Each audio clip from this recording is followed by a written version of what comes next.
Hi all welcome to electrical edus zone. അപ്പോൾ നമ്മളെ Kerala Devaswom recruitment board assistant lineman എന്ന് പറഞ്ഞ പോസ്റ്റിലേക്ക് ഒരു നോട്ടിഫിക്കേഷൻ ഇറക്കിയിട്ടുണ്ടായിരുന്നു അല്ലേ? അതായത് ഗുരുവായൂർ ദേവസ്വത്തിലേക്കാണ് നോട്ടിഫിക്കേഷൻ ഇറക്കിയിരിക്കുന്നത്. അപ്പം അതിൽ പലരും ചോദിച്ചിട്ടുണ്ടായിരുന്നു ഇനി എപ്പോഴായിരിക്കും എക്സാം കണ്ടക്ട് ചെയ്യുക, അതേപോലെ സിലബസ് എന്തായിരിക്കും, അതേപോലെ എന്താണ് പ്രിപ്പറേഷൻ സ്ട്രാറ്റജി. ഇത് മൂന്നുമാണ് നമ്മൾ ഇന്നത്തെ വീഡിയോ നമ്മൾ ഡീറ്റെയിൽ ആയിട്ട് ഡിസ്കസ് ചെയ്യാൻ വേണ്ടി പോകുന്നുണ്ടാവുക.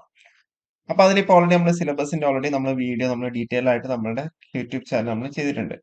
അപ്പൊ ഇത് പറഞ്ഞാൽ ടെന്റേറ്റീവ് സിലബസ് ആണ് നമ്മൾ ഡിസ്കസ് ചെയ്തേക്കുന്നത്. കാരണം വെച്ചാൽ ഒഫീഷ്യൽ സിലബസ് വന്നിട്ടില്ല. ഒഫീഷ്യൽ സിലബസ് എന്ന് പറഞ്ഞാൽ എക്സാമിന്റെ കലണ്ടറിന്റെ കൂടെ മാത്രമേ ഒഫീഷ്യൽ സിലബസ് വരുള്ളൂ.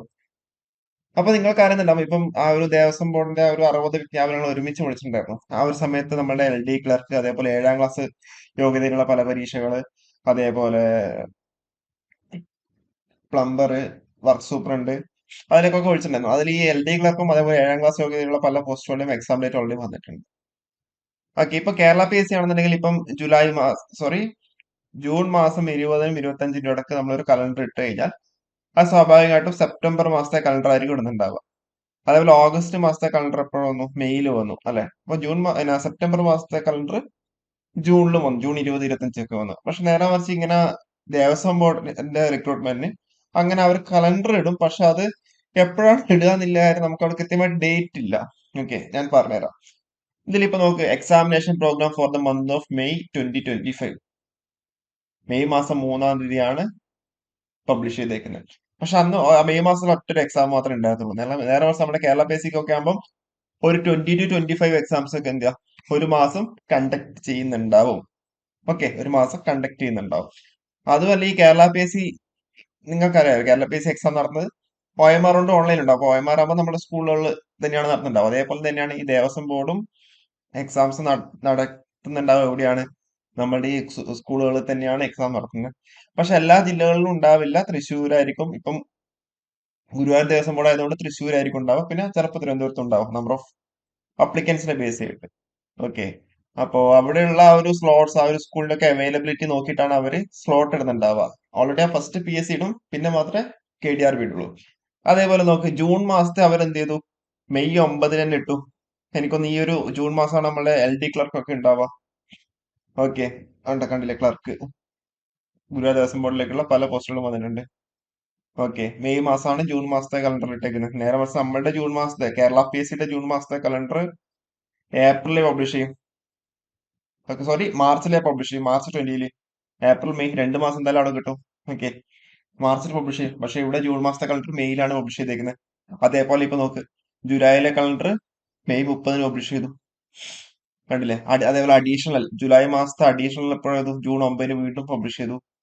അതേപോലെ ജൂലൈ വീണ്ടും റിവൈസ്ഡ് അഡീഷണൽ എക്സാമിനേഷൻ പ്രോഗ്രാം വീണ്ടും ജൂൺ 23-ന് പബ്ലിഷ് ചെയ്തു. ഓക്കെ, അപ്പൊ ഓൾറെഡി ഇപ്പൊ ഓഗസ്റ്റ് മാസത്തെ കലണ്ടർ വന്നിട്ടില്ല.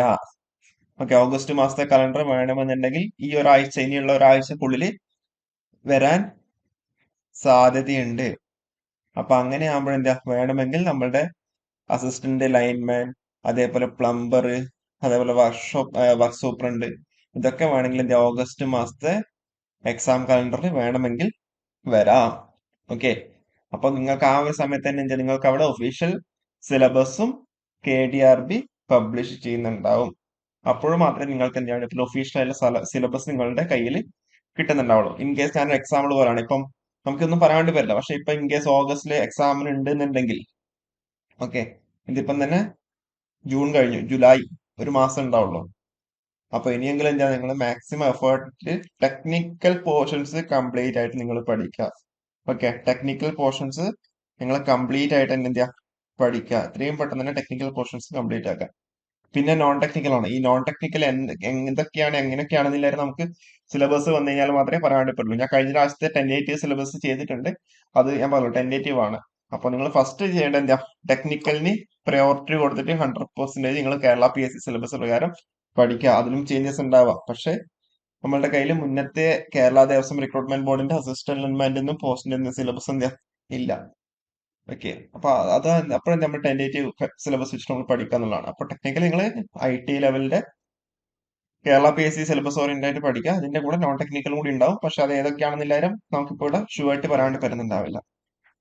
അപ്പോൾ അത് ഞാൻ മുന്നേ ചെയ്തല്ലോ, ഈ ഒരു വീഡിയോയിൽ കുറച്ചധികം കാര്യങ്ങൾ ഡീറ്റെയിൽ ആയിട്ട് പറയുന്നുണ്ട്. അപ്പോൾ ഇതിലേക്ക് കയറിയിട്ട് എന്താ ജസ്റ്റ് വീഡിയോ കാണാത്തവരാണെങ്കിൽ പോയി കാണാം. ഓക്കെ, അപ്പൊ വേണമെങ്കിൽ ആഗസ്റ്റിലോ സെപ്റ്റംബറിലൊക്കെ എന്താ എക്സാം വേണമെങ്കിൽ നമുക്കവിടെ എക്സ്പെക്ട് ചെയ്യാം. ഓക്കെ, പഠിച്ചു തുടങ്ങാത്തവരാണെങ്കിൽ എത്രയും പെട്ടെന്ന് തന്നെ എന്താ പഠിച്ചു തുടങ്ങാം. അപ്പോൾ കൂടുതൽ അപ്ഡേറ്റ്സ് എന്തെങ്കിലും വേണമെന്നുണ്ടെങ്കിൽ താഴെ കമന്റ് ചെയ്താൽ മതി കേട്ടോ. Okay, thank you.